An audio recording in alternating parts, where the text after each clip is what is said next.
Hello, welcome to JAV Show. This is Jorge. And this is Viv. And this week we got Rstar back. I'm back. Sup? Badget? Apparently that's a really bad word. Badget? Yeah, like the one you're trying to insinuate. What's the history of faggot?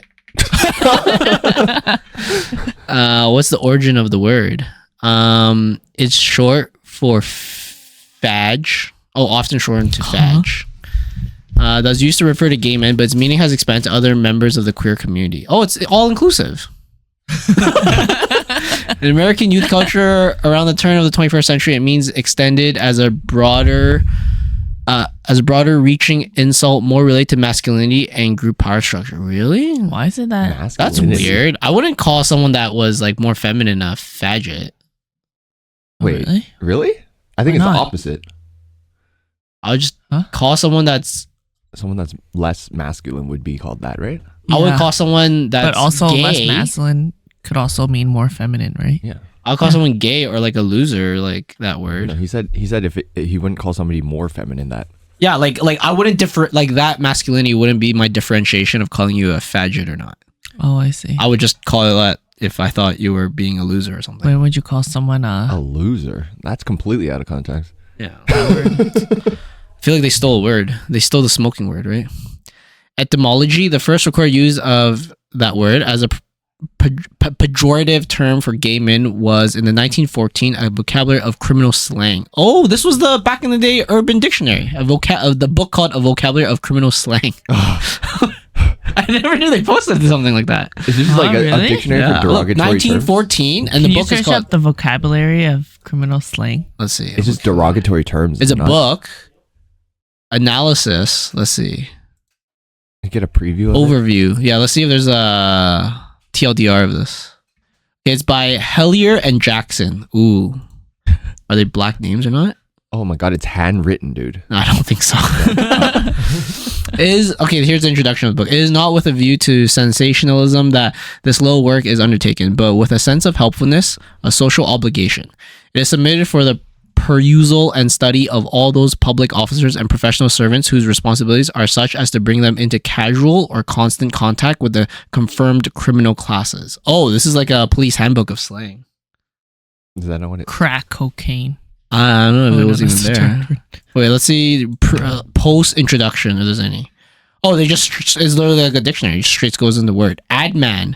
Current amongst literary confidence men. A fake advertising solicitor. See fuck, this is 100%. So you literally cannot say these words, or you're gonna. No. get arrested. These are criminal slangs. What is Yeah, that? It's Like, it's derogatory.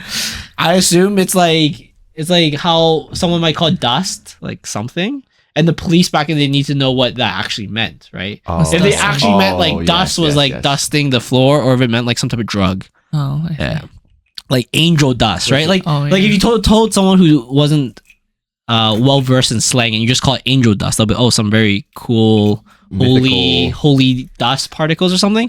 But in reality, that's like drugs, right? It's just straight up drugs. Wait, so how is the word that we were saying? Oh no, we went sidetrack. Oh. I mean, it should be in this book. I'm not buying this book though. So Oh, you could probably batch reach F. general on the preview. currency. There's only 12. Oh no, there's 112. Never mind. You're wrong. I mean, I'm right. I'm wrong. A bump. Hurry, wait, go back. Let me You see. want to see what bump means? Yeah. Okay, Your name's back gonna be in there. the day, bump.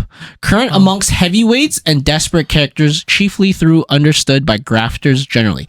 To kill, reflectively, it signifies That's not what a suicide. bump means. Yeah. that's- Examples: he bumped himself off when he saw the game was up. Oh, he bumped himself. He off. copped a cuter and got bumped making a getaway. Oh, What? So bumping yourself is like killing yourself. Interesting. Okay, let's go to F. Let's see what they meant. Oh, Oh, wait. it's not on here, It's dude. not on here. This thing's a lie. This wiki's wrong. Then you guys want to see any other words? Flaggings. No. Eyeful. General usage: the object of scrutiny or of attentive observation. See stretching. Example: Nick's cracking. The mark on your left is getting an eyeful. None of these sound like I mean, this is 1914 though. crazy. No, it's not meant to be swears though. It's meant to be slang. Like I know. Like I assume back then they knew what fuck meant, so they didn't have to put fuck on here, Yeah. right? But then like slang, like stuff that was harder, like a front. Why do you need a? because it's like your laundromat's a front. But in 1914, did they know that's what a front meant? Like if you said right now, like, oh, my laundromat's a front for something Money else, laundering. then the word front, you'd be like, oh yeah, that's like a criminal business enterprise thing. But back in 1914, I assume it's not. Wait, did it even mean this? Front, some general currency, but used mainly by crooks whose operations required a shield or distraction. That's the right definition. An auxiliary defense, a stall, a secondary who interposes his person or contributes overtly to a superstitious activity. Example, give me a front here till I nick this leather. Is this a real nut? Yeah, it's a pistachio. Oh shit. This is a racist term, guinea. General usage. In the sense of a man is synonymous with gazabo, gink, mark. It is also meant in Italian, as well as Europeans generally. It's pretty much the Italian N-word. A guinea? Yeah. I wouldn't say that proudly near other gobbled. Italians. General currency or arrest. What the fuck? A gun. Current amongst pickpockets chiefly, though enjoying familiar usage in general circles. A pickpocket. See cannon. Gonif. What? A gun doesn't just mean a gun? Like, isn't that already illegal? Well, I guess back in the States, it may not be. Slang gun. It's not like, Yeah, that's true. I wonder if they have what's a common one we have that you think they'll have? Let me see. Gay in there? And it's not slang though, it's just the word, no? What if it means something else? It's not. There's gat. General usage, a gun. A gat. So gat still it still stays the same since back then, right? Because a gat right now still means gun. a guy. A guy. Eastern currency mainly. A man. To guy is to ridicule. Oh. It's like, yo, I'm guying you right now. Wait, what if it's pronounced differently? They don't have the pronunciation. What if it's gui? What the heck? Wait, go back to gyp. Gyp. GYP. Current in polite circles. The act of shortchanging. Oh, yeah. Oh, you gypped me. Like you're a gypsy. But No, but I swear it's derived from gypsy. Yeah, probably. You're right. But I like, you hear that actually pretty common. Like back in school, you'd be like, oh yeah, you gypped me this much or whatever. Hanky panky. Hanky panky. Current in polite slangy circles. Insincere or trifling small talk. Oh, what? I thought hanky panky was like don't do sus stuff. Hooker. Sexually sus stuff. A prostitute. That sounds about right. See, donny or floozy? Floozy makes sense. I don't know what donny means. Hobo. General usage. A tramp. Not necessarily of criminal tendencies. I want to see a wild word here. Jig, jackpot, joint. John O'Brien. A freight train used in contradistinction to a rattler, a passenger train. Example, you can see by his clothes that he has been riding John O's. Almost yags, it signifies also a moneyless safe. Damn, so this was literally the birth of Urban Dictionary. Or, sorry, the grandfather of Urban Dictionary. The ancestor. Yeah. Predecessor. Yeah, predecessor makes sense too. A nut? What's a nut? Please be coming. Commonly current in all circles when the meaning is local. Used by grafters whose operations involve an investment to signify an expense incurred in connection with venture. The grift, example, the grift was punk. We were framed 5 strong and never got the nut off. that would be so different now. I guess that's where like you've gone local came from too, huh? Yeah, that's true. Crazy. I guess it's still the same. So some stuff is still the same. A pig? Well, pig doesn't mean cop. Okay, pig is a noun. Current amongst yeggs and prowlers. I don't even know what yeggs mean. Y-E-G-G-S. It's us. Maybe. And prowlers. A hardware store. The merchandise sold by hardware stores. Preferably the more valuable assortments. Deduced hardware. Steel tools, steel iron, pig iron. Example, he's gone out to draw up a swag of pig. What the fuck? I don't understand any of this. Okay, wait. I want to see if there's anything cool. Oh, what do you guys think put him up means? You're under arrest. It's a highway robbery. Oh, shit. Current amongst heavyweights mainly. Oh, so they call these heavyweights? So that's like probably some sort of like criminal group or like, I don't know. Yeah, like these guys probably do more violent crimes or something. I assume heavyweights. A highway robber, a desperate criminal who's prepared to hold up any interloper to prevent interference. Oh, wait. So if that's the case, they should have the word heavyweight to explain what the fuck that means. Well, that might not be a slang, right? That's just known, I guess. Let's see. Oh, it's right there. Heavyweight, current amongst long odds crooks, a desperate thief, a husky capable of delivering a dangerous attack in the event of personal encounter. Interesting. All right. Anyways, back to the history of Fajat. I don't know. It just seems. When did it become offensive? What was this? An alternative possibility is that the word is connected with the practice of fagging in British public school, in which younger boys performed potentially sexual duties for older boys. What the fuck? Jesus Christ. Okay, maybe it was always gay. Yeah, I don't know. I don't want to read through all this, but it's had a long history. But I guess it's more inclusive now.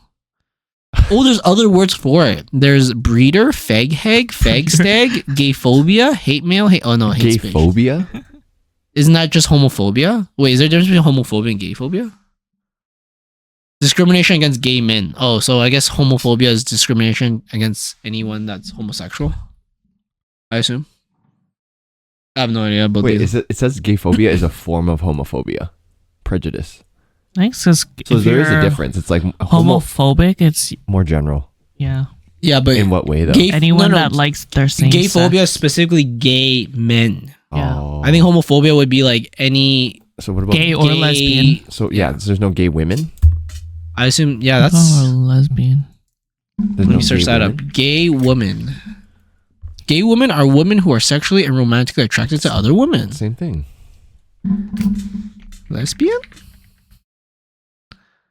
Yeah. Yes, gay women are often called lesbians. Okay, well, I'm glad we got to a great start to this podcast. Yeah. Talking about the letters. How gay do you think you are? Gay, like percentage wise? Yeah, on the spectrum. I'd say maybe like 2%. Why two? Like, I think Chris Hemsworth is pretty hot, but I would never want to do anything Does sexual that with make him. you possible? I don't know. A little gay. I think he's Objectively attractive. yeah. I think like Brad Pitt's objectively Mm. attractive. Hmm. I feel like if you're 0% gay, you'd be like, Ew. all guys are not attractive whatsoever. Oh, interesting. It goes back to the thing we talked about last week. Like, if you met a trans woman, guy turned girl, Oh yeah. and and that person had surgery, so they have a vagina now, A guy turned girl. and they never told you that they were previously a guy. Like, are you gay? And we're like, technically no, because you never knew it was a guy, and they had the surgery, so they have a vagina. And some lady boys in Thailand look like hotter than Yeah, girls. yeah. Like they look hotter than actual females. Yeah. Well, I think it's perception, right? Like technically, if you are attracted to the qualities of a man, Yeah. like the extremities would be obviously like your genitals. Yeah. And then so that just obviously puts you closer on the Yeah. Yeah. radical scale of being gay. But Yes. then there's also like masculine and feminine traits. True. So like would the percentage of gay, would that be like you enjoy feminine traits, you Viv as a female? Would that be gay? like if I enjoy feminine traits. Well, because you're asking percentage gay, right? Mhm. Like what's your percentage of gay? Probably like 40%. You're 40% gay? Wow. So like one wrong drink and you could go the other way. Or 30. 40, 30. I would never date a girl. Oh really? Yeah. Well, that sounds gay for homophobia. I mean, I also would not, I guess. Date a girl? No, like I would not date a guy, but I'm also only, I believe, on the scale pretty low. Mm. Whereas if I was 40% and then I said I won't date a guy, then that seems a little off. Okay, so But 30. you're almost there, aren't you? Yeah. 30? Yeah. Well, 30-40% is like you're kind of almost there. But then if like why would a drink influence that though? Bad decisions. You know what I mean? Like, Spent a night in Ibiza? yeah, something like that. I assume. Yeah, I don't know. I actually don't know how I would put percentage on this. How would you put a percentage on this? On my own? Yeah. I'd say maybe like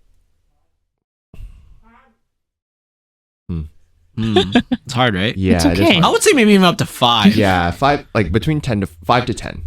Yeah. That's a tough question too, because if someone would be like, "You gotta suck this dick for $10 billion," I was like, "I guess I'm gay now." But I mean, like doing something versus like enjoying That's it. true. That's right? true. Doing something for money is just like if you think the money's worth it. It's not necessarily that objectivity. you're gay or anything. That's like that. true.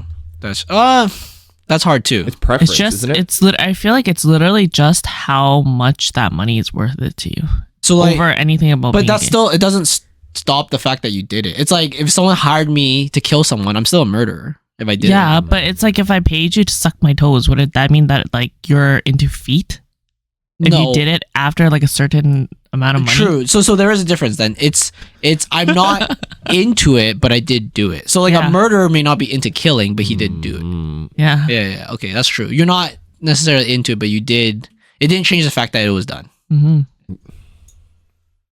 Is that what you're into? Feet stuff? No, okay. It's off the top of my head. I'm gonna say 30%. You're 30%. I feel like girls are more Easier to swing that way, right? bi-curious. Yeah. Yeah. By curious. Doesn't that mean you're They're- like still wondering about what your sexuality is? Yeah. I thought it's like you're more easily convinced to. I mean, it could be either. Bi-curious refers to individuals, often those who previously identify as heterosexual, who are curious or open to exploring sexual relationships with people of the same gender. I mean, it wouldn't necessarily say that they're legit gay, but Bisexual. then they're willing to look at it. They're curious about it. Like they're intrigued by. Okay, so it sounds like bi curious is a little bit further on the spectrum, like further away from the gay spectrum than bisexual. Bisexual is almost like Oh yeah. you go yeah. either way. Yeah. And then Bisexual. bi curious is like slightly more It's like- to.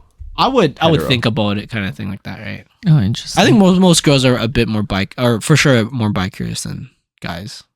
If I you talk think about so. like hetero guys and I hetero think so, girls, too. I think so. yeah, interesting. Have you kissed any guys, Alvin? Have I kissed any guys? Yeah.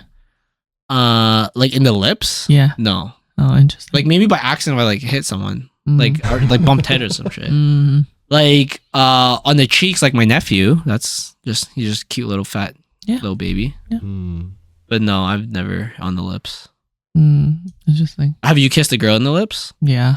Yeah, I feel like that's super normal for girls. Yeah, I Yeah. think so. For Yeah. guys, it's just like, yo, that's gay. hmm For girls, that's just like, whatever. It's just, it's just two body parts touching. Don't be so immature. For guys, it's like, yo, that's fucking gay. Is that not right? I don't know. That's how I think of it, at least. How's your week? It was chilling. What did I do this week? I'm trying to think. I didn't do much this week. This was, I think, our break week for volleyball. Yeah. So we Yeah. didn't play any I volleyball. miss playing. I admit I've watched a lot of volleyball videos this week. Oh, yeah. just the fact that I didn't get to play this week. I was like, oh, I was a bit more interested. Also, because like we were looking at beach volleyball stuff, Oh yeah. and I was like, oh, maybe I should like see how the fuck people play this game. There's a lot of different rules actually. So Yeah. like you're actually not allowed to open hand tip. Oh, okay. And Yeah. then- You have to like face the way you're hitting or something. Like Well, that, right? like open hand tipping, like you're just not allowed to. You have to like close your hand. oh, so I can tip, but I have to do like that. Yeah, or like you know how people do the Oh, okay. pokey. So could I like do this? Yeah. Yeah. But then if you set it over, Yeah. you have to be square to wherever you're Oh, setting it. okay. So like you can't like back set over. You can back set, but it's like Oh, you're oh. perpendicular to. Yeah, you can't like side set. Yeah. Pretty much. Mm. I see. which is kind of crazy. Is that what else is some crazy rules? Is like the settings a little different or no? It's just higher, right? Oh yeah, like if there's any spin on the ball, you get called for it. Really? Yeah, that's why people are allowed to deep dish. Oh, so they just absorb as much as they can. and Like then it's they just pretty go much up. a carry. You just Pretty can't. crazy. That's what it know. feels like. When I was watching them, I was like, dude, that looks really close to a carry. Yeah. Yeah. Very interesting. And then block count as touches. oh, that I did not know. Mm-hmm. That's like 9-man, right? 9-man block counts as touches? Yeah. That's crazy. Yeah. 9-man, you can reset it if you push the ball into the net too. Yeah. Touching the ball touching the net is -1 touch in 9-man. Oh. Oh, so like So if you shank it into the net on Yeah. a pass, yeah. the setter can like put it back into the net, and that doesn't count as a touch. Okay, if I shanked it into the net, Yeah. so it means we have 3 touches left though. Yeah. So then someone else could pass it up, and then the setter can It's a- set, and then you hit. yeah. Yeah. But you Oh, can then- only do it one time per when it's on your side. That seems Right. very reasonable. Mm-hmm. That seems like, why wouldn't I shank it more into the net? I mean, it depends on the net. I don't know if the net's different. I mean, I feel like you just don't want to shank the ball anyways. But if you need to use it, you can. Yeah, That's but pretty it's like, for example, if someone served really hard or like it's a really good serve, rather than just having a shit pass, you just shank it into the net and then you can just reset that. Yeah. It just gets you out of that loop so much faster, right? Because like in normal volleyball, we shank it in the net, we're almost for sure it's a free ball, right? Actually, I find that when you're digging, Yeah. sometimes if you dig it into the net, Yeah. it kind of is more efficient than when you dig it up because Yeah. sometimes the hit is so hard it goes to the ceiling. Yeah. Right? So then you just shoot it straight into the net. Net absorbs a bunch of energy and it'll still bounce back. And someone else could you go back for that same ball if you shanked into the net? Because it resets. So is it Yeah. like Yeah, you yeah. shank into the That's net why and it's then you minus- also bump it back up? Well, that's why it's -1 touch. Oh, yeah, Oh. that's sick. Shit. I can see some people abusing the shit out of that. Don't you think so? I think that's very abusable. Yeah. Usually it's the setter that does it Oh. because like it's just off the net and then again. Oh. Yo, that's tricky. Because like Yeah. you can like fake set like a 1 off the net and then run right under it and then set a real ball. Yeah. That's sick. That's sick. But that's too complicated, I think. No, not complicated. It's just like different. You got to change your mindset. Yeah, like yeah, even the block touch mindset, you have to change so much Yes. because You want to make the block worth it, but then at the same time, you also have to remind the team that it's you got to hit on the On the- next on the next next thing one. you got to hit. Like you got to set this next one into a hit or just throw a free ball. yeah. I assume that's no fun throwing free balls and shit. But anyways, yeah, because no volleyball this week. I've been watching a bit more. Just What random have you been shit. watching?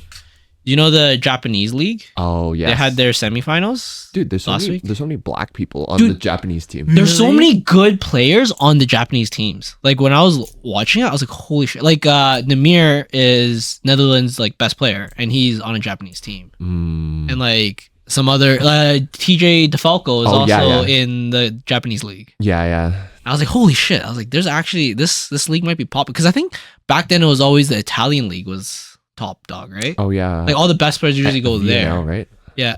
No, well, VNL is the actual Nations League. Oh. Right? But then like the Italian Premier Volleyball League, I forgot what the actual name. Oh, that's the one that Eric Shoji goes to, right? That's the one a lot of no, I think Eric was playing in the Russian league. Oh. Yeah, Superliga. And I think there's a lot of pretty good players. I think Ishikawa plays on one of the teams. And Ran Takahashi used to play on one of the teams. But I don't know. But he went back to Japan.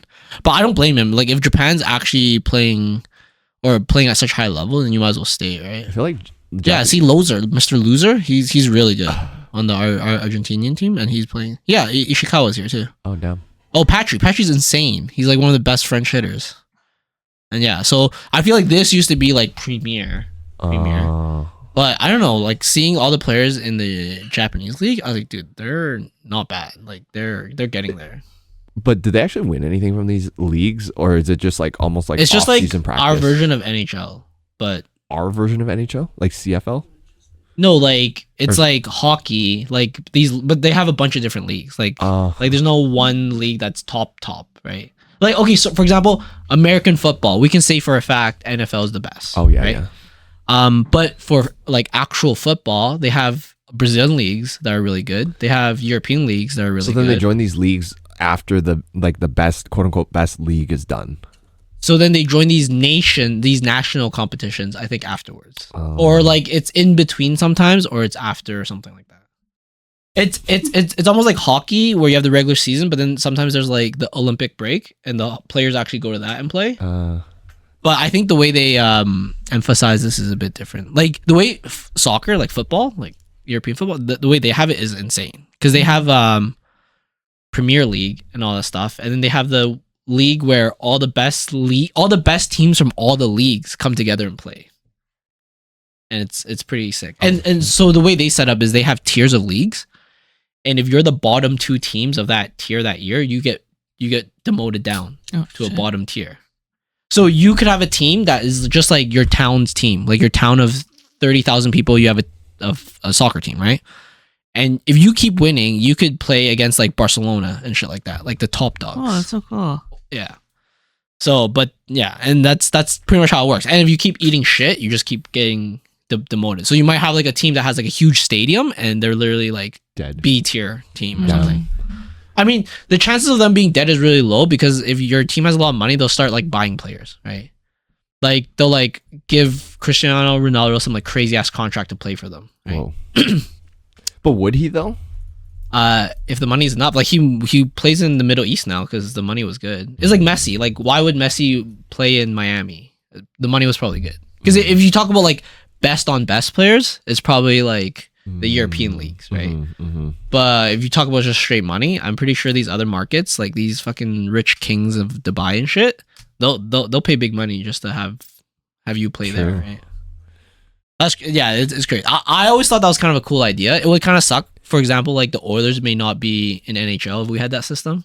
How do you see some of these people just making and buying teams? Like, you know how in hockey, I thought it's always a losing thing though. Like you don't make money from buying a team unless you because like like Vegas fucking just bought a team in NHL, and then Seattle has a team now, and then esports people just I don't know actually. So my personal opinion from reading stuff online is that people who own sports team, they're just super rich and they don't actually like profit that much from the sports team. Like for example, like Daryl Cates, if it wasn't for Oilers going to playoffs, like I don't think he would make any money at all. Really? I mean, sponsors and like stuff? If you think about it, like he has to pay his players $100 million, just players, like $100 million a year, right? Like how many seats do you have to sell to make $100 million, right? Sure. And then he still has to pay his coaching staff. He has to pay all this other stuff. It's not that linear though. There's probably some teams that make royalties and sponsorships and like you sign fucking contracts for deals. It is a reason why like online Toronto betting things. It is a reason why Toronto's like one of the most valuable brands, right? Like the Toronto Maple Leafs and stuff, right? Because I think that's a conglomerate of Maple Leafs, Blue Jays, and Raptors. Oh. But they also, I think they just make a fuck ton of money. But other teams, like for example, why Arizona Coyotes doesn't have a team anymore is because the owners weren't making enough money. Oh, so they couldn't afford it? Yeah. Like some teams would actually not hit the contract amount. So in NHL, there's a cap of maximum amount you can pay your players total, but there's also a minimum. So you can't go under the minimum. So like the cap might be like 100 million and the minimum might be like 80 million. Right. But then some of these teams are bleeding so much money that they don't even want to pay the 80. Like for example, just some hockey facts, like Ottawa Senators for the longest time, it was always a surprise they even got into the playoffs because for a really long time their owner was really cheap and wouldn't be able to spend extra money for players, right? Whereas like you compare to the Oilers, we're always hitting cap. We're always like using all of our contract space because we have an owner that's willing to like dish out that money. Right? Damn. So I don't know, but I don't know how much. I guess you're right. They must be making something for them to still be doing it. There's got to be. But the other question is like, are they making it, or is it like the broadcasting team making it, or are they only making it from like selling the rights to broadcast? I think they got to get a cut of it somehow. Let's see. How much does NHL team owner make? NHL owners make substantial profits with the average franchise value exceeding 1.91 billion. Revenue for NHL teams averages around 223 million per season. Okay, so think about that. 223 million, half of that instantly goes to the players. Okay. That's another 123 million, and then you still have operations of like actually operating the stadium and all that other shit like that, right? The NHL team operates the stadium? No way. It's sponsored by they pay. So if they don't own that stadium, they have to pay the venue. Play there? Yeah, if they don't own it, right? Venue doesn't pay them, because the venue makes money off of them being there too. Yeah, but it's like if you had a concert there, you'd have to first pay the venue to rent the space to perform your thing, right? And then you get ticket sales, right? And then that's how you recoup that amount, I assume, right? But I'm pretty sure there was like something. Maybe it's only esports team that don't really make money. Then I don't know. Yeah, definitely the people that buy esports teams don't really make money. You remember when Toast bought a random team? Are they still bleeding money? I have no idea. I've not kept up. That's rough. Let's see this 2023. So I guess they do make some money. I guess you're shit when you're like Ottawa and Arizona, like the two I was talking about. You only make $120 million. Losers. If you hit cap, you like lose all of that already. Yeah. Right? Holy shit, Edmonton, well, this is the highest. Dude, those seats are fucking expensive. But yeah, it's easy when you have Connor McDavid on your team. Very easy. He's like a franchise like star Like boy. he's literally the golden goose. Yeah. You know what I mean? Like he's the golden goose that lays the golden eggs. So like any team that had him would be making bank. And that was the same back in the day when Sidney Crosby was coming up, right? Like the Pittsburgh probably made so much dough from him just being Sidney Crosby. Because like people would go to certain places just to watch him. Not even like the team, just him, right? Sidney Crosby's not from Edmonton. What the fuck? No. He's from wherever, you know, a fun fact on that. There's one place wherever Sidney Crosby's from. I thought everyone that was popular from hockey is from Edmonton. That's the most ridiculous thing. There's almost no one. There's rarely anyone. Okay, he's from Cole Harbour. Okay, but the crazy thing about Cole Harbour is that Cole Harbour is not only famous for Sidney Crosby, it's also famous for Nathan McKinnon. Oh. And he's like a crazy superstar in hockey too. He's on the Avalanche, right? Yeah, like he literally won a cup with them. He carried them to win a cup, right? Crazy. He's always like their highest point scorer of the season, right? But it's crazy because you have two of them from the exact same town of how many people? Where's Cole Harbour population? Do you think it's genetics that people are good at sports? I think they put tea in their it's part fucking of it. water. I think they put tea in their water. Tea in their water. The testosterone. Oh. I was like, what? Cole Harbour population. Okay, Viv, you think it's Right. you think it's genetics? I think it's part of it, yeah. Yeah. There's But some people what- that look like they just can't. But then, like, sports. what Jorge's talking, because But like this what is Jorge's weird. saying is like, oh, that location had. Yeah, it produced can't be two genetics players. unless Sidney Crosby's dad fucked Nathan McKinnon's mom or something you just like that. expose our whole family lineages. But yeah, like okay, think about this: town of 26,500 people, and two of them became NHL absolute superstars. Yeah. like these two are like top dogs in the NHL. That's pretty rare, don't you think? True. Like I see, It'd be a Edmonton, crazy coincidence. There's a lot of Edmonton- coincidences in this life. that's true. Actually, That's yeah. true. But then if you look at like the Olympics, like aren't all the top runners from fucking Russia? Africa? No, Oh, they're from- Africa? Yeah. Yeah. No, so I think that part is like a genetic thing. Yeah. Like I think like Kenya, Yeah. like Oh, the yeah, Kenya Kenya. area. Like Yeah. I think one. No, actually, I think it's both. I think it's both genetic and like their survival. I was like, whatever he says next is gonna be racist in some way. Well, I assume they have to walk long distances to get to school. Don't you always hear Apparently, stories? so did our parents. Yeah, but I feel like our parents exaggerate it, where these guys proved it. You know what I mean? Because I feel like that's the thing that I always hear about stories of like these villages and schools and kids walking like 5 kilometers every yeah. morning just to go to their school. They had to carry like 2 tubs to True. go get water. Oh yeah, things like that. So I feel like half of it is genetics, like they're just fucking amazing cardio machines. Yeah. And the other half is like the way that you're raised. Or yeah, like they were nurtured. born into like they were forced to do this. Well, if you look at it though, like I don't know. Let's see. Let's talk about like esports and shit, right? Yeah. Like Swedish teams and European teams are always fucking on the top, and then it's like China or whatever. Yeah. So is it just society that's raising them to like develop these skills and their mindset on stuff, or? Yeah, actually, I think I have an opinion on this. I think Europeans, especially like the Swedish, they're more Social. reserved and less emotional. Like they're very like cold and like calculated. Like even in poker, a lot of European players are known to be very like calculated. So they won't like play players; they would play odds. Oh, Like they will see their hand, Like the probability. board, and like they'll like calculate the probability. also Whereas not emotional at all. yeah, so I feel like depending on the meta of the game, that might give you an advantage. So like if you play very, very disciplined Dota in a certain patch, so like in a certain version of the game, because there's like every couple months they'll update the game and they'll change things, right? So in a certain version of the game, being very cold and calculated and not emotional, I think gets you farther, right? Because like don't you think that's true? If the patch says that Oh yeah, for like sure. farming and disciplined farming wins you the game, then that's more European heavy, right? Whereas if it was more like team fighting, then that's a little bit more like American, or no, I guess Americans still suck at that game, but more like league. Okay, it makes Yeah. it makes sense. It makes sense to an extent, because if you talk about games like poker, if you talk about games like I don't know, Yu-Gi-Oh or like probability based games where you're calculating odds and stuff like that. Yes. But like the Europeans also set the meta too, though.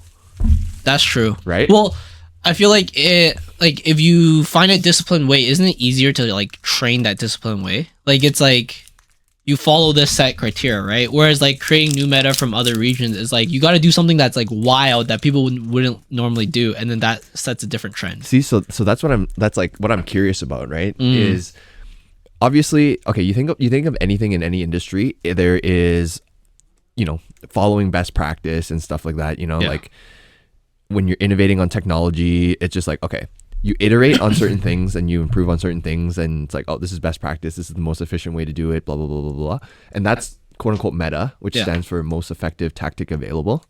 But then there's also like the people that go out and do like crazy shit, like tri-lanes. You remember that? Yeah.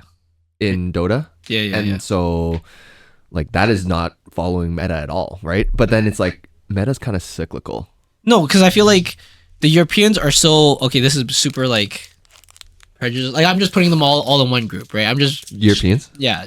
So they're more like cold-hearted and disciplined. So as soon as they find the meta, they can like perfect the meta. You know what I mean? They can perfect the meta because they're so disciplined. They're willing to like go through those exact steps. And then the only way to beat them is if you have to break the meta now. Like you have to play something that's like anti-that meta. Anti-meta. Yeah. But that's how I think there is some like societal impacts, is that they're so they're not as emotional, which makes them more like calculated, and their decision making is more like best efficiency. So like again, going back to like say maybe even hockey. So like I don't want to just say Dota because I could go on and on about that shit. But say like hockey, or like actually hockey is a pretty good example. Like if they do something that aggravates your team and you start being very emotional and you hit them and you get penalties and shit like that, right? That's literally a tactic. It's like you try to like do that to like get them to react, right? But if you're a very disciplined team, you wouldn't, and then you would just force the ref to see their side in a bad way and give them more penalties for aggravating you. Oh, that's very, very interesting. That's true. And I feel like in general, at least right now, most of the say rats, so like in hockey they call them rats, it's like those really annoying players that will like do Just random start shit to fighting. fuck with you. Yeah. They're mostly American or Canadian Rats players. or raps? Rats. Like Oh. like Like the mouse. yeah. Oh, I thought it was an acronym. I was like, really annoying. Yeah, really annoying person. No, but yeah. And usually the rats are typically American players, I want to say. At least right now. I don't know about. Seems like it. But that's painting stuff with a broad stroke, right? Like you could have a super annoying European player, or like in Dota, you could have a super not disciplined. And there are super not disciplined European players that do well. So you think being emotional is bad? No. I think it's just different meta. Oh. It's like a totally different thing. Like I think being an emotional, for example, if we were talking about volleyball, it's good to be disciplined, but when you have to be clutch, I feel like being an emotional player might help. How? Huh? Like Really? being like, if you can be emotional in a good way for your game. Like some people get like more hyped up when it's closer or more tied game, or they're more able to do those clutch shots, right? And I think those are typically a bit more emotional players. Well, interesting. That's what I think. I don't know if that's right. Like I would normally not attribute the two together. oh really? Emotions and clutch? Yeah. I would have said that it would have been worse, because like if you're technically emotional, I mean, to what extent, right? Because think of it, game point. Yeah. You get the last set, right? And then you fucked up the last two shots and you're emotional. It'd be like, oh, okay, do I like crank this shot or do I play it safe? Yeah. So I Is that think calculated or is that emotional? no, but I think that person could swing either way. As in like that person could be the point where they will fuck up every shot as soon as the game's tight, or they could be the opposite where they cannot miss anymore. They just get everything as soon as the like they get really into it and the emotions get like involved into it. I feel like it's not even just It's like a double-edged sword. Yeah, exactly. Like I've personally seen it in volleyball too, but I like even in like professional sports, I've seen times where it's like a certain hockey player is unstoppable. As soon as they're on the ice, because of emotions or whatever, they're unstoppable, and at times they're just boring. They're just whatever. What emotions do you think are tied into that? I don't know. Into what? I feel like it's like When they get in the zone, like how Evan's talking about, and they get really hyped and they lock in. what emotion is it? Yeah. I feel like When we're talking about being emotional. I feel like it's specifically. anxiety in a good way. like a good anxiousness. Whoa, anxious? Wait, can we see what the definition of anxious is? Yeah. So anxiety is emotional characterized by feelings of tension, worried thoughts, and physical changes like increased blood pressure. Whoa. This is like how you can have stress and pressure be a good thing sometimes. Yeah. That's why. Can there be good anxiety though? Yeah. 100%. Like I think this is my opinion. I think it's a built-in mechanism for you to survive. Anxiety. Right? Yeah. So like you get anxious around very scary things naturally because they are very like they could harm your physical self, So, right? okay. Wouldn't you call that excitement? That's also part of anxiety, no? Like I I feel think like in your brain, excitement and anxiety shows up the same way. I think Really? no, Yeah. I think it's the Increased heart rate. they like- are both sides of the same coin. I think they're the same thing. It's just how you react to it. Yeah. Because I feel like some Really? people can feel the anxiousness and play even better because they're like zoned in. They're like increased blood pressure. It's fight or flight. They are locked into everything. Right, but then fight or flight. Okay. No, go I was ahead. gonna say that fight or flight feels like it's what you're talking about, but is fight or flight anxiety though? It's almost like you because you're not when in fight or flight, you are like not conscious of what you're doing. It's almost just like instinctive. Yeah. But then is that still an emotion though? Because you're like involuntarily in this state. Oh, I think if you consider anxiety more, I think you are like I think anxiety is a built-in function in you for you to know that something is like stressful, important, or like life alt. It's like a built-in thing in your mammalian who you are. So that's why like when you're going very high heights, you're anxious because it's a very dangerous moment. So you have to like lock in. Like every step matters. Can you search up if anxiety is considered a positive or negative word? Negative. I think for sure. it's. I think it's negative. I think it too. depends on the person. I think it's always negative. Yeah, I think it's always negative too. Oh, type when is anxiety? Wow. Anxiety can be both positive and negative depending on the situation and the intensity. Like the reason I'm saying this is because like it literally depends on the situation. Like Interesting. like if you see a bear in front of you, you want to be anxious because that's going to help you survive. Right? Like you want that fear because like if you don't have that, then you're going to do something that's too casual and you're going to get yourself killed. Right? So that's why I think like anxiety is kind of like a clutch thing to have if you can use it properly. I think it like to a certain level you need to cap your anxiety because if Yes. like it has to be under control anxiety almost. Yeah. I think so. But I think people always just think it's bad, but I don't like I think anxiety is the outcome of what happens when you're in a very like scary Make or break situation. situation. Yeah, like which is essentially something scary, right? Yeah. And I feel like what you do with it is now turns out if it's good or bad. This is my opinion at least. But then there's also like I mean think about it, but then I feel like there's also anxious tolerance or like the threshold too, right? So Yeah. that would probably play into account because people have different thresholds for anxiety. Like some people would be like, "Oh, I'm going to go have a public speech and now like I'm anxious." Yeah. But there's some people that's like nothing. Yeah. Or it's like it's some rec league and you're playing volleyball and it's playoffs and that person might be anxious because I don't know, they have some type of for some reason they're anxious, but the anxious can like force them to like zone in more, like focus up and like play, like think way more than they normally think when they play. Yeah. Right. So like the positives here, there's positive, negative. So positive aspects is motivation, focus, alertness and preparedness, increased energy and action, protection. And the negative is interference with daily life, physical symptoms like headache, sweating, or difficulty relaxing, emotional distress, and mental health problems. So I think it's good or bad. This is interesting, actually. This is a very interesting point. I've never thought of it this way. Because sometimes, like, when you play a game that's just too casual, I can't get into it. Yes. Right? Yeah. And that's just, like, lack of anxiety then? Like, if the game has no consequences and you have no joy in it, like, if you have a stake in the game, then it just feels a bit more, right? And then you get... Is that motivation I or feel like that anxiety, has to be though? mixed with it being stimulating to you too. Yeah. Even if it's high stakes and it's a boring game, it's a boring game. Depends. Like, Well, then it's not high stakes. yeah. Because stakes is relative. Yeah. So it's like, you could say poker's a boring game. Let's say it's not physically stimulating. But if you have $1 million in the pot, that's fucking... Your blood for sure is moving. What I was trying to say is, imagine you're playing volleyball and you're doing a tier 6 game, Yeah. and then the stakes are like, oh, whoever wins this wins like $1,000. Oh, that's Then it would be, but then everyone in the game's just rallying the ball. No one's and like rainbowing the ball. those That's still a boring fucking game. Those are rich people playing. And it's not stimulating, even though it's high stakes.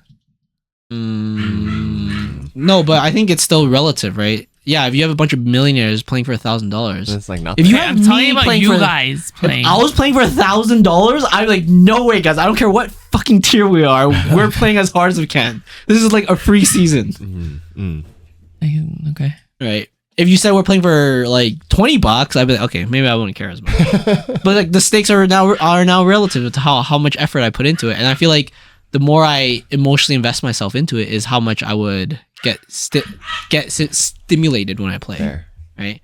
Like, I don't care if the other team is a bunch of like Shitters. literal toddlers. If you're saying you win $1,000 if you win this game, all right, I'm fucking smashing the Lock ball it in. as much as I can. I'm locking the shit in.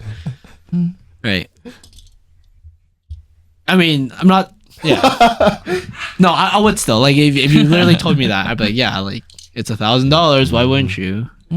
It'd be a waste almost. I'm like, what are these guys gonna do with it? Like, fucking invest it for 18 years and then go to school? Fuck that. Compound interest is huge. I can invest in it and have a life. They just go to school with that. School's lame. But For yeah, this anxiety thing, I can see how it can be the same as stress, how there can be positive stress and negative Yeah. stress. But most of the time when people talk about stress, it's negative. yeah, they have an automatic like bad connotation to it. But I feel like it's like you're taking something that's just natural. Like anxiety is natural. It happens in all of us, just in different degrees and like in different degrees and circumstances, right? But then automatically we say it's bad. But like, dude, if I'm going back to the same example, if I'm going on a hike and I see a bear, I want elevated blood pressure. I want like my whole body focus to like survive, right? And that's like those symptoms I want is the result of anxiety. So then I want the feeling of anxiety in those specific moments. That makes sense. It's almost like pain for your body, right? Like Yeah. you want your body to feel pain because you might overexert your body to some extent, and then without the pain, you wouldn't know that you're like passing the limits, or like you wouldn't be aware of. I don't completely follow that, but pain. Well, I mean, just okay. So you remember your example about when you're like, oh, I don't want to go lift weights when I smoke weed. oh yeah. It's Yeah, because you can't feel that pain threshold Yes. for your body to tell you like, oh, I'm Yeah. in danger. Yeah. But it's like reverse anxiety there, where it's like you want the feeling to tell you not to do something, whereas this anxiety is like you want the feeling so you can do something better. Yeah. Yeah, exactly. Like you want this feeling so at the moment that you need like a hyper sense or like mom strength or something, then you have the ability to like use that. Yeah, which is cool actually. I don't know. That's how that's how I've always thought about it. That's how I've thought about it more recently. Because I think like COVID fucked a lot of people up, and they probably think of anxiety in like a bad way now, like purely bad. How's that related to COVID? Because I feel like a lot of people were like stuck indoors, they're cooped up, and then they start feeling anxious about their life and shit. Because I feel like I felt a little bit of that when I was like, during COVID too, right? Yeah. Yeah. But then everyone now I guess associate to just pure negativity. But I feel like, dude, you need that sometimes. That's a good point. You need those scary the sweaty palm situations to like learn something new. I feel like a lot of people, like, why do you think they felt anxious during COVID? I think. Oh yeah, actually, that's a good question. I think because a lot of people were left alone with their thoughts, and most people keep busy on a day-to-day basis, or doom scroll, or do something to be distracted. But then during COVID, there was a lot less stimulation for people to consistently be busy with, and so you're kind of left to reflect on your life, sit alone with yourself. You are limited to the people you can see and the places you can go, so it forced a lot of people to like look in the mirror. I felt like and reflect. A lot of, and also isolation. I feel like is really I think for that's the people. big one, because I felt like a lot of coworkers I know or knew, it would be like work, go out to the bar with friends, and then go home. That's their identity. Like 3 or 4 days a week, and then other days they're doing all this other shit. So they're always doing something, and I totally agree with Viv, where it's like at the moment they're confronted with their own thoughts and being alone, they just couldn't deal with it as well as other people. Like, are you saying that they have no purpose, or that they just no? like, It's just they just feel like it, maybe. yeah, or like or that it's lacking. they grew up not ever being comfortable as themselves, maybe. Right. Like if you're a super introvert and shit, COVID was probably the best thing in the world for you, right? Because that's like, oh, that's literally my life already, right? But I also assume a lot of like super introverted people are already very aware of themselves, like they know who they are. super what? Really? Introverted. Oh, Really? Well, they know who well, they they're are always with to their the limits thoughts. of what they know, I guess. They know who they are to the extent of what they know, and they're comfortable with that, I guess. But I feel like super extroverted people, they're probably fucking on the schizo when they were during COVID, right? Because like they literally get their joy and passion of like seeing other people and being with other people, right? Have you ever taken your MBTI test before? Yeah, we did this like fucking. What was yours again? I think it's INTP or some shit, something close to that. It's not far from that.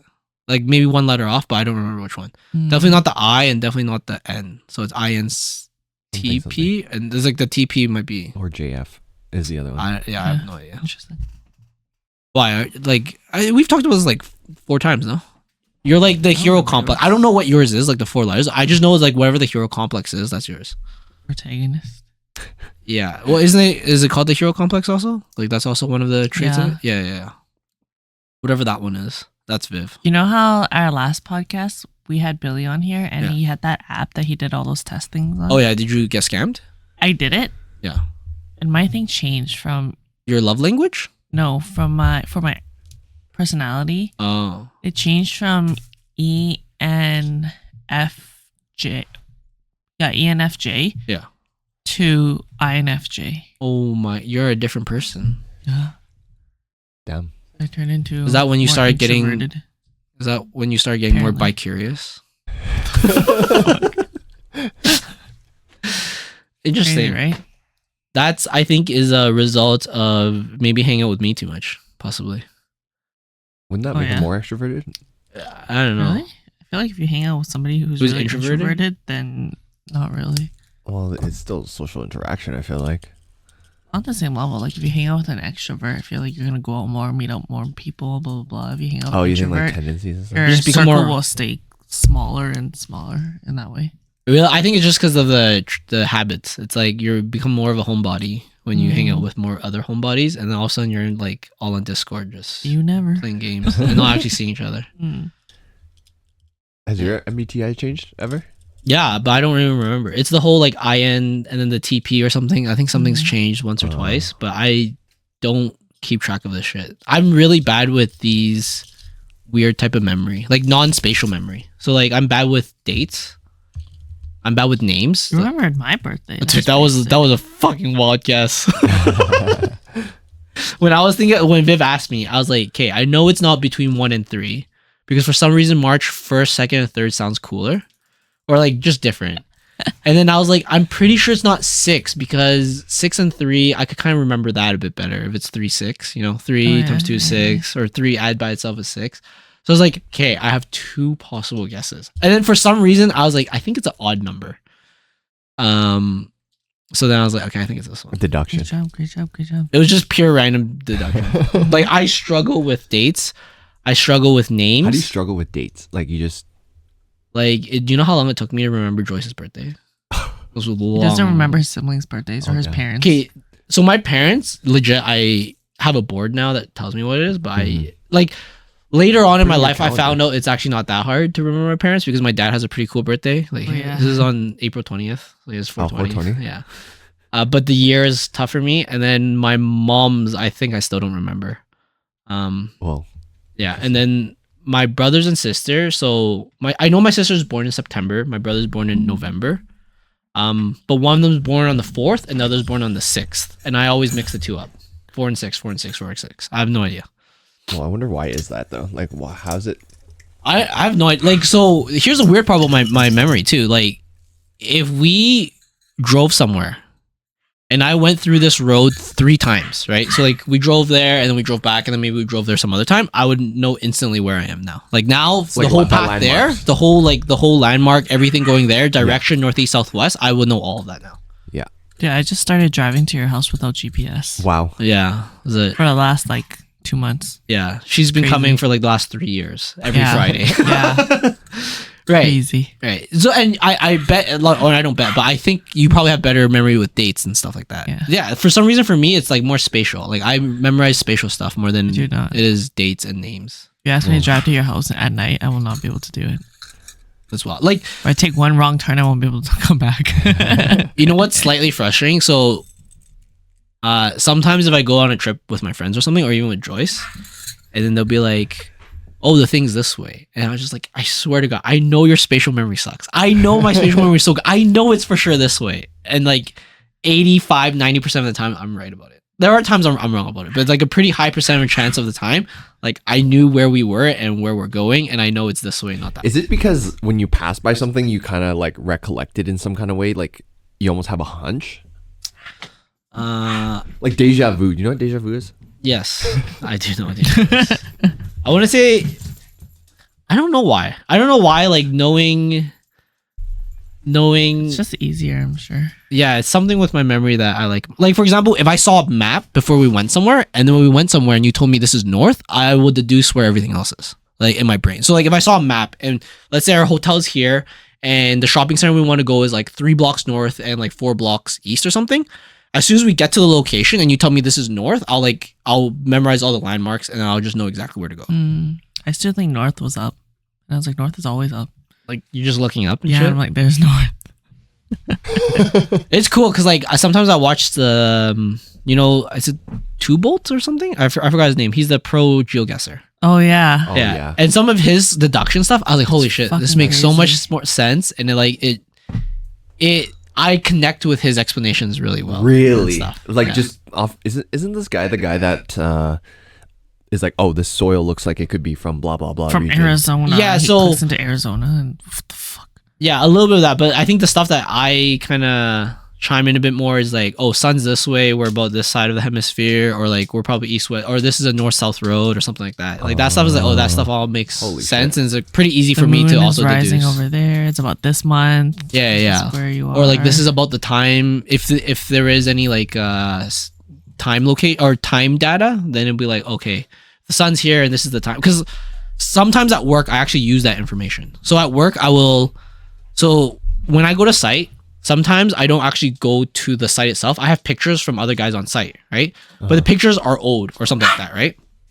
And then sometimes I'll be like, okay, based on the color of this picture, based on the color of this picture, and based on the time of year, because I'll see snow, I won't see snow on the ground, and like where the sun is, that's pretty obvious. I know this thing is facing north because of where we're facing, what the other stuff is around, where the sun is relative. So like afternoon or evening sun looks a lot different than morning sun. Yeah.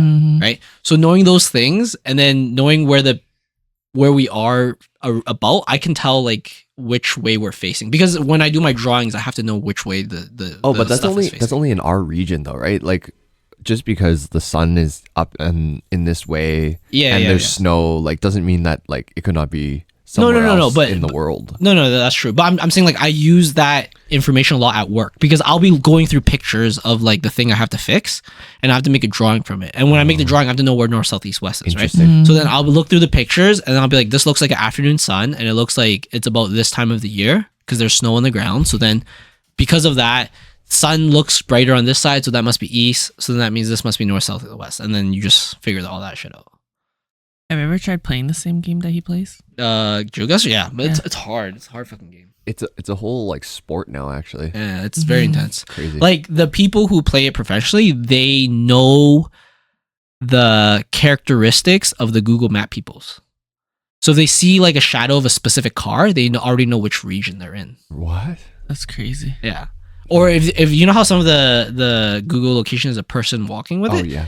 they can tell from certain traits that, oh, this is around this. Like they know this guy with these traits did this island. Like he walked this island. He was the Google Maps guy for this island. So as soon as they see those traits in any of the pictures, they already go to that island. So then when they update the maps, then you just need to know there's a different guy. So there's a recent video where he was actually in discussion with the Google Maps people. Because then they're like trying to figure out, oh, which part of the maps, because Google Maps isn't everywhere yet. There's just some parts they don't have the person like doing the actual camera. They have satellite images, but not people down there doing the camera. And they were trying to get him to guess these new regions that aren't in Google Maps yet, and he got all of them like right on the spot. But how? He's just like, oh, this boulder looks like it's from this region. They know it's signs and stuff. Yeah. That Or like this they only have grass signs looks like this. it's this type of grass from this part of the world. Yeah, it's fucking crazy. And then like very specific islands, they're really good at knowing the difference. Like they know what the Christmas islands look like. They know what like all these different islands look like. So they'll instantly tell the difference between two different islands, even though it's like the same signs and same languages and shit. That's crazy. It's crazy how some people develop these intuitive kind of instinctual things, like the human calculator people. Yeah. Like these people that just have a eye for geographical regions. Yeah. I feel like the human calculator people just know some sort of They're trick Indian. in order to calculate these things really fast. They're mostly Indians, I think. Wait, what? I've seen a lot of Indian whatever human calculator people. Okay, but I honestly thought it would be more kind of like not so much like a trick, but almost like an inherited trait. Like, how some people have photographical memories?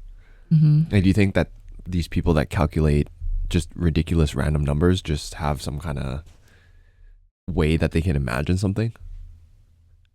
I don't know. I think so. I think it's trained, isn't it? Isn't there some training to it too? Is it? I don't know. It's like, how many digits of pi can you remember? And you're going to say like 12, right? For example. And then if you actually worked at it for a month, you get up to 100 digits pretty easily. Very easily. But then how do you do it like by random though? That's why I think it's like a trick. A trick. Mm-hmm. Like I don't know how it works, but I know some people in just go with Asia, that and they get move it. their hands and they can get any calculation. They're grasping Jesus balls. And then they're getting But the then answer. these guys are on like the quote unquote talent shows and stuff like that. So don't you think that it's almost like Scripted? I mean, I guess, but like if it's that widespread of a quote unquote trick, then like They're mostly Indians. Let me check this up. why does that matter, Jorge? Because if everyone in your area is doing it, would you not also learn it? Well, think about it. It's like a Rubik's Cube. Yeah, there's a fucking algorithm and a way to do it. Okay, look, I searched human calculator. It goes mental calculator. First 4 pictures are all Indian guys. 3 of them are the same guy though. But it's mostly Indian guys, no? They know something we don't know. Who are the top 10 human calculators? Is there a thing? No. Go back. It's the first. People also ask. Oh, okay. Name all of these. India, South Korea. Oh, sorry. India, South Korea, USA, India. Dude, okay, I'm almost certain like 80% of the top 100 is Indian. Yeah. It's mostly Indian. I feel like they just know something there. Human calculators, also known as mental calculators, excel at performing mathematical equations solely within their minds without relying blah blah blah. They achieve this through a combination of memorization, pattern recognition, and mental visualization techniques. So it's trained. Sucked Vishnu's teeth. But no, I think they literally just go through a lot of training, because it's like, I'll ask you what 30,568 times 20,700 is, right?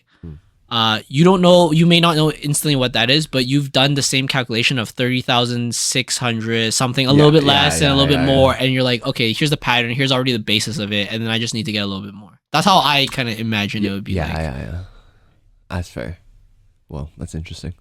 Or they have some superpower in India, like it's something in their water, like tea, like E. coli or something. That's giving them the superpower of mental calculation. Yeah, it's tough. I think it's also crazy because it's probably their population is so big where India? Yeah, so like if you want to find the best 6 volleyball players in Edmonton is a population of 1 million people, right? The best 6 players are gonna be all right. If you find the best 6 players of a population of 1 billion people, you're gonna have way better players than the population of 1 million people. Just from stats, just from basic statistics, the edges of the bell curves is just a higher number. Yeah, because just right? by How does pure this volume, like 1% of like a billion is. So how does this work? Is what I'm trying to say is that if you want to find all the best mental calculators and there's just a bigger population of people training at mental calculation, then you're going to be always facing against the best mental calculators. So that means your like standard of mental calculation has to be higher in that region, right? It's kind of like, why do all these volleyball players at these certain leagues? Is because they're the best league. So you're literally training every day against the best players, right? So for mental calculators, just like in India, they just have too many good ones where like they go to mental calculation competition and they're always facing against the best. So they're always under like mental calculation pressure. You know what I mean? Whereas like some fucking American Joe Schmo is facing against some like guy who his fucking mom is his sister or some shit. I thought you were gonna say his teacher because I was gonna say some like hillbilly shit. Then they're just not under as much training, right? Yeah. Or their training is not as intense. Yeah. But also, I think like generally, if you have higher population, it's why like the best sports people are in certain cities. It's like there's more people there that gets the best people, and then they have better facilities, and then just like it's a snowball effect all of a sudden, right? That's interesting. That's my opinion on that. That's interesting. So then, like once India got a hold of it, they became the best. They're also the best at spelling bees too. Did you know that? Are they? Dude, you guys aren't fucking cultured. Top Those are more spelling racist bee cultured in my opinion. winners. Or wait, spelling bee champions. Okay, this is in the years are the years, right? So obviously 1925. That's like something we said. You're not gonna get any or many Indians, right? Look at how many Indians! All these Indians. Bruhat Soma. Is this guy Indian? He's probably Indian. Dev Shah. Harini Logan. Oh, this guy probably married. That's the last name, Logan. Rohan Rajat. I don't know why there's so many in 2019. I don't know how this works. But there's a lot of Indians. Okay, do you guys not see this kind of bias here? Or is it just me? Am I just being racist, guys? Well, okay, so to what extent is it that it's population and people training a certain skill versus the genes of Indians knowing English words? Sorry, I'm just going to keep... Where's the most populated city in the world? It's probably like New Delhi or some shit. Yeah. Most populated city in the world. Oh, Tokyo. Oh, really? Tokyo. Actually, that's not the right question. It's not the most popular. It's the most dense. Actually, no. It could... Like, because your city could be huge. Right? Why does that matter, though? So if your city spans from Edmonton to Calgary... And you have like 10 million people. You wouldn't be in touch with the same proximity of people. Yeah, like if it takes you 3 hours to get to the south side of the city because it's so big, like geographically, then it's like you're not really in the same city, right? Okay, so Google it. It's probably still gonna be Tokyo, densest city in the world. Somalia, Egypt, Bangladesh is there. Oh, Manila's high up there. Yeah, I have no idea. Manila. Oh, it's all Philippines. Damn, sucks to be them. I mean, Mumbai and Bangladesh is up. Mumbai and Bangladesh is up there. Damn, the Philippines have a lot of really dense cities. Bro. What do you mean? It's right here, number 5. Oh, number 5. Mumbai. Oh, there's a different place in India. Yeah. Actually, I stand corrected, and I have no idea. I just assume more people means higher competition in general. So, what would you say about Manila? I think they ship other people, so it's kind of hard. Okay. Like Manila. Wait, you guys not know this? Okay, guys, I'm not racist. I swear I know this shit. People in Philippines train specifically to go to other countries to work. Like their education system and their training, like their like workforce training, is literally for them to go away from their country to work somewhere else. Jesus Christ. Like, why the fuck do you think like cruise ships have so many Filipinos? Like a cruise ship is like 80% Filipino staff. Oh, and flight attendants. Yeah, and like fucking like nurses. Why do you think they? Because they literally get trained in Philippines to do nursing to go to other countries to do nursing. I feel like that was a topic of conversation last time I was on this podcast. You bring racism out of Yeah, you always bring racism out of me, man. But yeah, that's also why what I think happens in Manila of why maybe some of the outliers of society don't come of them is because they're literally just training people to go away. Right? They're not like keeping their population and like training them in something specific just for them, right? Whereas it's like, what do you think China does? China does? Yeah. What do you mean? Like, Don't they limit how many kids you can have in China? not anymore. They Not fucked anymore, up. that's They been fucked up terrible. hard. Now their population is decreasing too fast. Yeah. So they're letting people and paying them an incentive. Openly fuck. No, like Yeah. they're paying you to get Yeah. married, and then they're having incentives to get a kid. Wow. Yeah. So they'll like, just for example, they'll be like, "Oh, you want to get married? I'll give you $500 if you get married." Yeah. Because one child policy fucked them over. They Yeah, had it on for too long. Mm. they pretty much just like self-castrated for too long. Like they Yeah. pretty much just fucked their own population, right? Crazy. Yeah, which is rough. That is rough. Like they should have just went all out. But at the same time, if they went all out, they might become like India too. Like India never had population restrictions, Yeah. Mhm. and It's just way too dense. it's just like crazy But they're not even pollution on the- and all this. Like it's just like you see So you pictures of Mumbai. It's always like like smog, Right. Pollution. For just like pollution from air. all the mopeds. Like just so many Yeah, people, right? yeah. Like your family of five's on one moped. It's still creating so much pollution because everyone's on that. walked.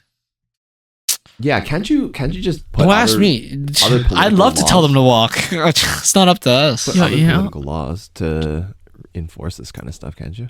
During COVID, it was crazy because somewhere in Asia, they They had saw a the sky. pollution-free day. Yeah. And they actually saw the sky. Yeah, they saw and then the sky everything for once. was like bright for once. And everyone was like, holy shit, we didn't realize how smoggy it is. Yeah. Crazy. you Well, know it's the- the production facilities and stuff, right? Yeah. Did you know the most polluted city now is Hanoi in Vietnam? Whoa. Really? Why? That's what I read recently. Most polluted Watch city. it not be. India. Oh, you're racist. I just read really fast. Okay? no, I saw this video about something about I'm not sure if it's air quality or if it's just straight pollution of Hanoi, but Hanoi is pretty bad now. Let me see. What are all these words? What do you mean? Oh, are these all in India? These are cities. No, up there. These are Where's the that? Where would you cities. say that is? Lahore? Yeah. Probably India. Probably Bhutan? India. It's probably India. Gurugram, Noida, Pat. Let me Nah. see. Let me see. What's the What's that? thing I saw? Hanoi pollution ranking. Hanoi frequently ranks among the world's most polluted cities. In recent ranking, it's been listed as one of the most polluted major cities. For example, on January 3rd, 2025, Hanoi was reported as the world's most polluted city by multiple. Oh, this is probably where I read it from then. On January 3rd, 2025, Hanoi was reported as the world's most polluted city by multiple sources, including Reuters and IQ Air. So maybe it was that specific day they were the most polluted. I mean, that's kind of What's the pollution number or air quality? air quality index? Yeah. It's probably fucking That's crazy. 10? Is that why people wear masks? no, it's COVID, isn't it? Actually, I don't know. Maybe They wear masks, and I Vietnam? feel like in Vietnam. I don't know about Vietnam, I but think in like Japan it's very normal. Yeah, yeah, I feel like in a lot Their of teeth's international gross. places. They think it's cute. No, yeah, they think it's actually yeah. a thing. I know they think it's cute, but I think they're trying to not disgust people like me. Okay. They think braces is like terrible for you. They'll on purpose make their teeth crooked and shit. You know, I still use that mouse. Can you not fuck up my mouse? Yeah.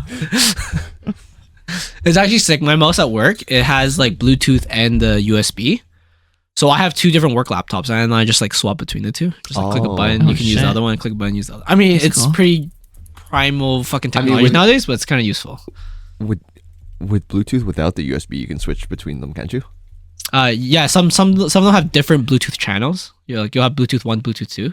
And then you can like connect to different computers. So Oh, you yeah. just switch between channels. Yeah. But mine has 3 channels. It has the USB and the 2 Bluetooth. Oh. So then like I have 2 laptops I have at work, and then I just like swap between the 2 if I ever have to use the 2. It's kind of useful. Interesting. Yeah, so I used to do that with my earphones for Mm. work. Yeah. Like you connect it to your phone, Yeah, your yeah. computer, and your work laptop all at the same time. I used to, back in the day, I used to never turn on Bluetooth on my phone because I always thought it drained your battery, which I still think it does. But I think the extent of it is like, I feel like the extent of it now is just so little. Yeah, you hardly use your phone too. Yeah, but so like now I always have it on because like I always connect to my car or my earbuds. But back then, like back in like university and shit, I always had it off because I was like, oh, it's gonna drain my battery and shit.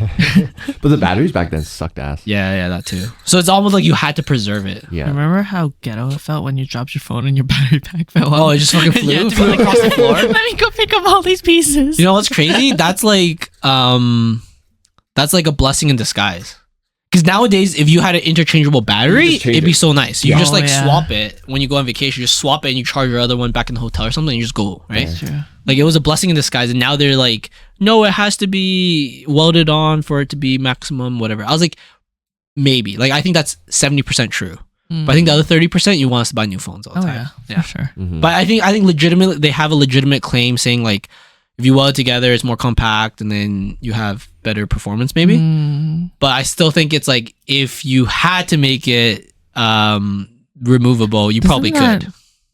Go against is that one phone where you can customize the physical qualities of it? Yeah, I think it's full. Whoa. I forgot what it's called. It's It's like this one. Do you know what it's called? Is it Project the One Army? Phone blocks? Oh, so it's almost like fucking just fully customizable. The screen's so small. It feels very like Raspberry Pi. Huh?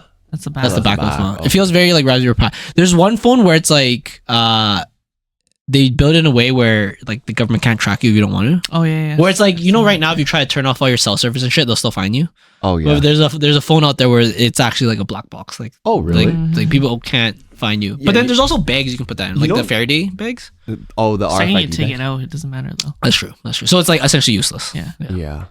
Because you know how back in the day when somebody steals your phone, if they take out the SIM and disconnect from Wi-Fi, like you're done. You can't find it ever. Yeah. But now there's like the proximity fucking tracking. There's so many more features to be able to track that shit now. Yeah, like basically it just like uses other Samsung devices in the area to get like send signals and stuff, which is kind of sick.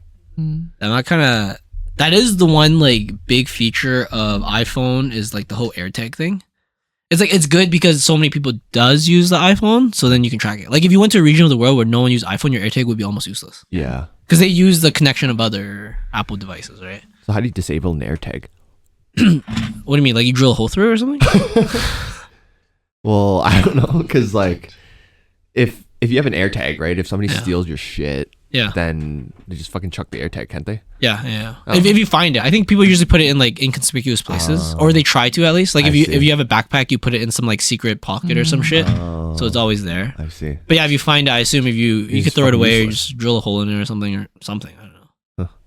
It was funny. I was watching this one video where there's this company who this company professionally recycles computers and shit, and then this one MX. I don't know, whatever. There's a bunch of corporations that were like throwing away laptops, and all they did was drill one hole through the laptop and say it's dead. And the guy's like, dude, I could go through all their hard drives right now and go through all their data in that laptop at the moment. That's crazy. I was like, these guys are fucking retarded. That's crazy. Because then I think he said what they do is they'll literally take out the hard drive, they'll scan the ID of the hard drive, and then they'll put the hard drive into a shredder, and then they'll like print you a thing saying this specific hard drive has been shredded. Oh shit. So then they'll have a list, like if you're a corporation that you threw away like 1,000 laptops, they'll have like a list of 1,000 hard drives and be like, these are all the ones we shredded. Can't you like encrypt your hard drive though? Does that do anything for just people trying to? I feel like people can find a way still. I don't know. It depends. How's the cryptology? Well, I don't know. Yeah, but then people bypass that because now they go into hardware instead of the software of encrypting. You know what I mean? You know how you can like soft encrypt it, but then if you go into the hardware of it where it bypasses it into gives you a file that you can translate into the data itself, then you could bypass the actual encryption portion. And that's what some people do, like for a living.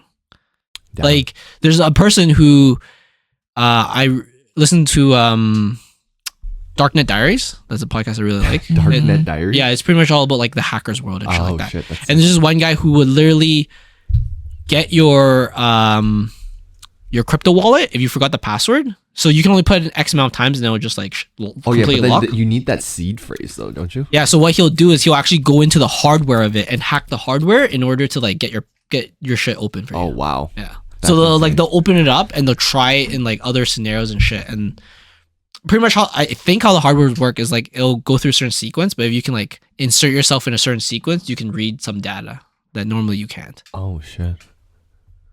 Damn, But- that's insane.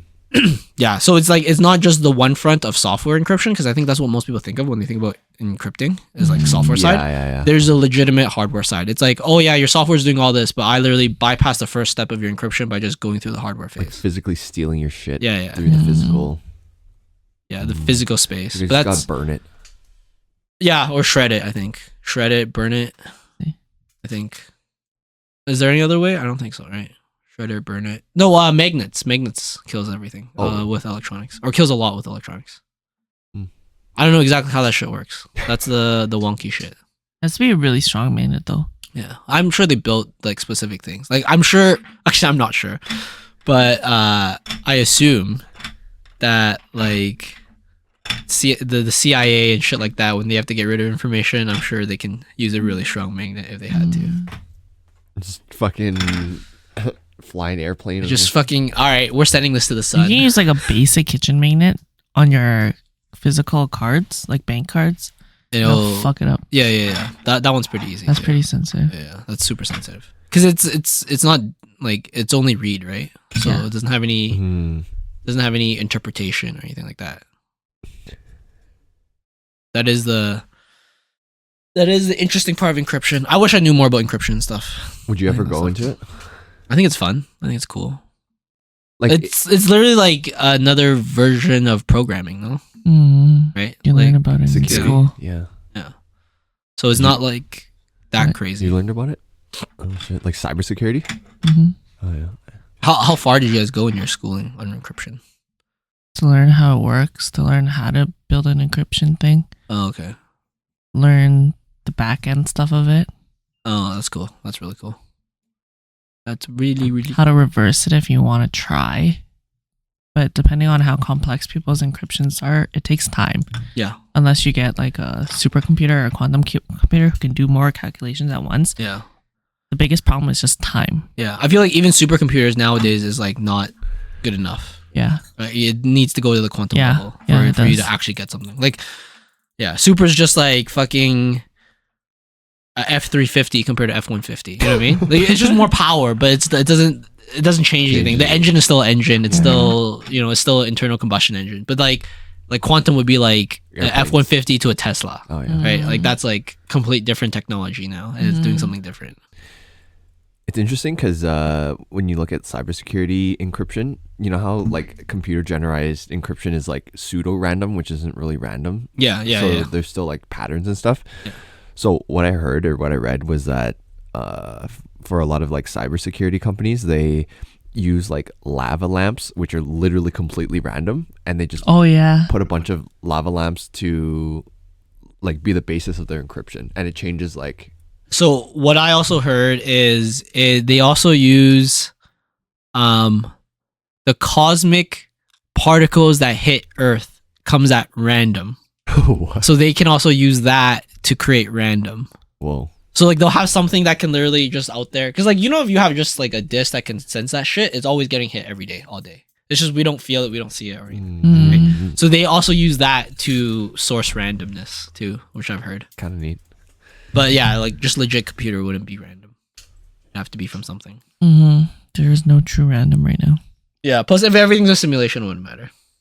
Oh my god! I was reading this one thing today about things being a simulation. They had 4 guys enter these 4 experiments, but they're all the same experiment. Yeah. And I forgot what they did exactly, but in the experiment, there could only be one object that they see and one thing that they experience. Okay. And basically when they come out, every single examiner comes out and says, this is my experience. These are the equations that I did while running the test. And this is the end result color that I saw. Yeah. Everybody came out with a different color, which for this experiment, they were trying to prove that being a witness changes the outcome of the experiment the result that you get from a certain experiment, basically to prove the double split experiment. But they're trying to add on to it and say that, okay, we can show you that the observer and different observers also change the result of it. Unlike in the double split experiment, it was whether or not you had an observer or no observer. But for this experiment, it was saying that like, oh, even if you have an observer, the different observers change the result too. Oh. Which is fucking crazy. Wait, is that what's called the double slit experiment? Yeah. I always thought it was the double slit led to the whole like quantum and like everything can happen all at once. It's just like the amount of action and probability and shit. Oh. They turn it into the infinite split experiment. Like if you went double slit and you kept going all the way to infinite slits, then you realize that every single it's the one video I showed you where it's like every single possibility is possible. It's just this is the one that takes the least amount of action is what they call it, and that's what all the physics and quantum shit's all based off of. Damn. Yeah, because I feel like that one sounds more, or like I didn't know it was called double slit, but that one definitely also sounds like the like quantum measurement and the whole Schrodinger's cat thing. It's like as soon as you witness it or see it, it's a different thing. Yeah. Or the act of seeing it, it causes it to be different. Which actually for quantum is actually kind of, it's insane. Like, but when you start to think about it, it becomes very obvious in terms of like measurements and shit. It's like you can't measure it because the thing measuring it is the same size as the thing it's measuring. You lost me. I guess so. So like if you want to measure something, right? Yeah. So like first to measure it, you have to see it, right? But if the thing is the same size as a light particle, when you shoot a light particle at it, it's going to go away because the light particle now hits it. Right? So like when you're trying to measure something as small as light or something like that, and light actually hits it, then it changes the outcome of it. Right? And that's why it's always like, oh, you can't really, it's a probability of what's there. It's not, you can't give a definitive because you can't actually measure it. Or it's really hard to measure it, I guess. But yeah, that's cool. The whole I can see how it can be really hard to measure and stuff because like if you keep going smaller and smaller and smaller, yeah, and you go all the way down to like neutrinos and quarks, it's just space. Yeah. So everything's just random and there's like literally nothing. Well, there's just little squiggly lines of energy. Yeah, at that point you have to calculate the probability of it being there. Yeah. Not rather like you're saying like it can be somewhere in this area and the probability of it being in this part is different from this part. It's just whatever you think. Yeah. Whereas like anything bigger or even like I said, anything like size of like atoms and shit, when you hit it with a light, it's like that light will make it move. So then you can't observe it anymore. Oh, yeah. Right. So it's like if you threw a tennis ball at a wall, the wall is always going to be there. But if you threw a tennis ball at a basketball, after the tennis ball comes back, tennis ball being light, the basketball is not at the same spot anymore. Yeah. Because it moved because it's smaller. And it's relatively the same size now, right? That's the cool shit. That's the shit that one day, like I haven't done this in a long time, one day I should just get high and try to read. Just try to fucking understand that shit. Or like go on shrooms or something and try to understand it. Holy shit. Oh my god, that would be sick. Just like fucking go get shrooms. It's 3 hours of Bill Nye the Science Guy or some shit. Or something of that aspect or cooler, I guess. Holy shit, that sounds so much fun. Dude, I'd be like tripping. Like just all of a sudden puking. I was like, I don't understand. It doesn't make sense. Yeah, that'd be crazy. All right, do we have to go? Yes, we do. We have to go. Okay. We're gonna go now because we have a life. And yeah, thanks for listening to us. I think we're off next week. We won't have an episode because we didn't plan well. No, actually, fuck you guys. We need a break. So we're off next week. He's going through a lot of emotions. Yeah, I'm going through a lot of anxiety. and yeah, we'll be off next week and then we'll be back. And hopefully we'll be more consistent. We might have a surprise podcast later in the year that could be potentially very fun. Because it'll be similar to our LA trip. Oh, yes. Oh, okay. Yeah, I was like, possibly. What the fuck are you talking about? Yeah, possibly. We'll see. We'll see how it goes. But yeah, should be good. All right. Thanks, everyone. Thanks for listening. Bye-bye.